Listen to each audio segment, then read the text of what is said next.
Attention please. This upload is only for educational purpose. No intention to infringe copyrights. Learning English with subtitles. GPITRAL. GPITRAL. Definitely a must-see. Follow us.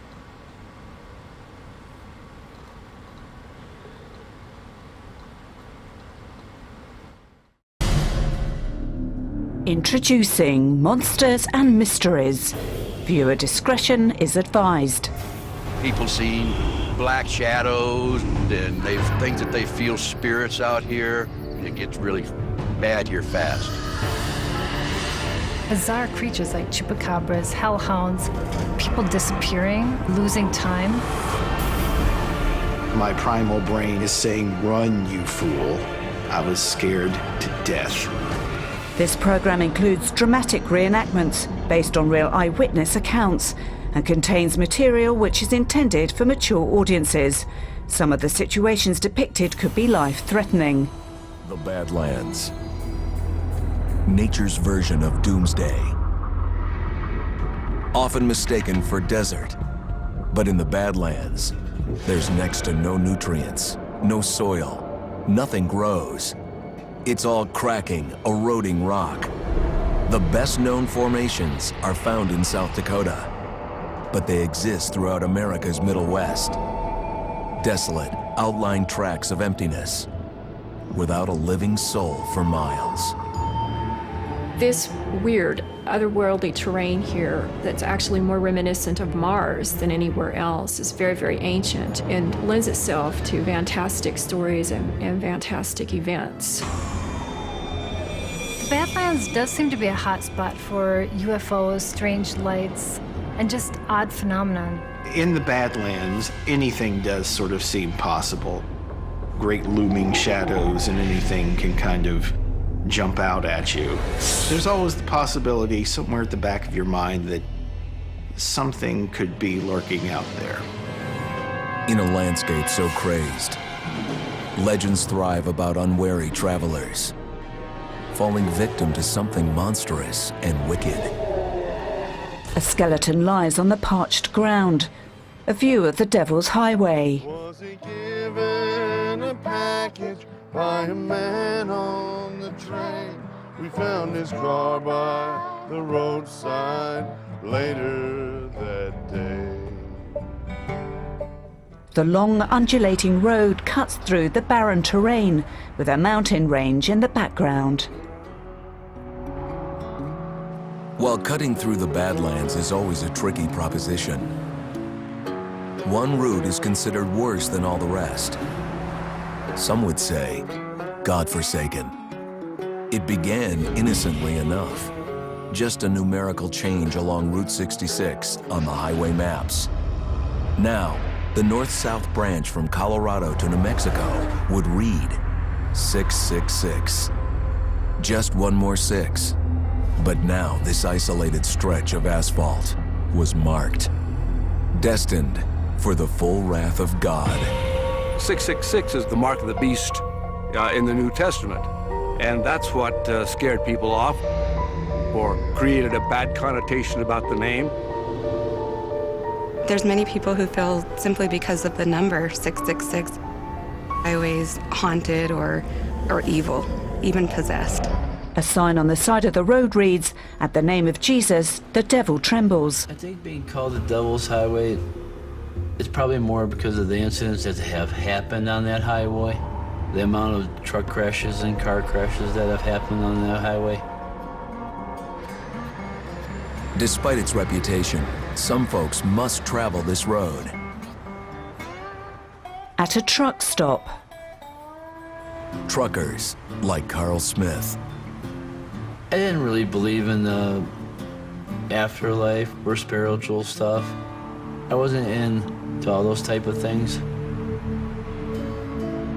Carl's skepticism would be tested one July night in 2002.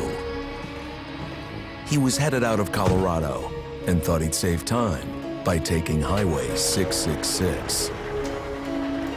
It was a nice summer's evening, so I didn't really have the air on or anything. I think I just had the fan on in the truck.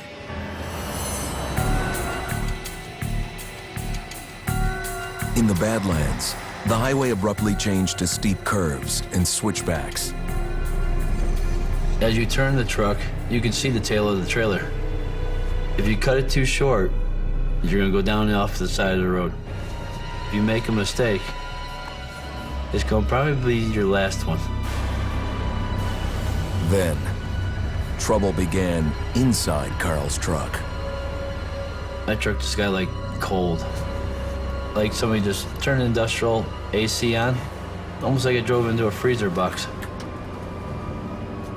And then I got the strangest feeling that, you know, there's something here with me. Something or someone's here in my truck. Carl was now at the mercy of forces he couldn't explain, and in danger of running off the road, or worse. It's pitch black outside, no help for miles.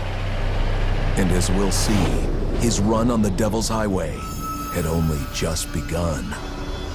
Well, the things that I've heard of on the Devil's Highway are bizarre creatures like chupacabras, hellhounds, people disappearing or losing time. Just very strange experiences that regular, ordinary people are having when they're out traveling on the road. There is something about this place geographically that has caused a strange energy anomaly that draws the strange and the mystical and the supernatural. It's all about energy. And if you have oddities in energy, you may have oddities in reality. While Carl Smith was battling the Devil's Highway in Colorado, another trucker, Terry Aldershoff, was trying to recover from his drive on the Devil's Highway. Truck drivers never talk about bad things. They've got this macho image that they've got to uphold. And 40 years, I've never told this story to anybody. How do you explain this to somebody? They're gonna think you're nuts. Sitting in his truck, Terry forlornly hangs his head. A reenactment. In 1973, Terry Aldershoff was just back from 2 tours in Vietnam. Trying to escape the horrors of war, he bought a truck and hit the open road.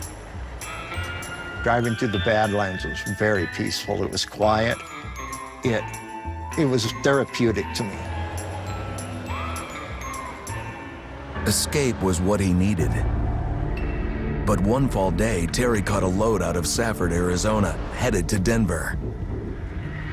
That put him en route down Highway 666. When I pulled out, the sun was just set behind the mountains on the west. And all of a sudden, there was like a cloud mass hanging up over the top of the mountains on the eastern side. Instead of hanging there like a normal cloud bank would, it's coming down the side of the mountain.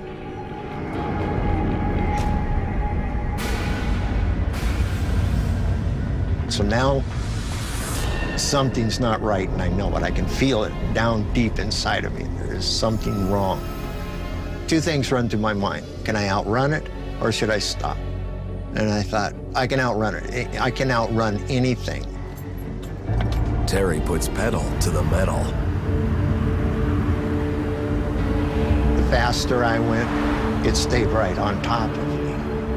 Then all of a sudden, it got oppressively close. It was like right down on top of the truck. And it started having these green electrostatic flashes, almost like green lightning.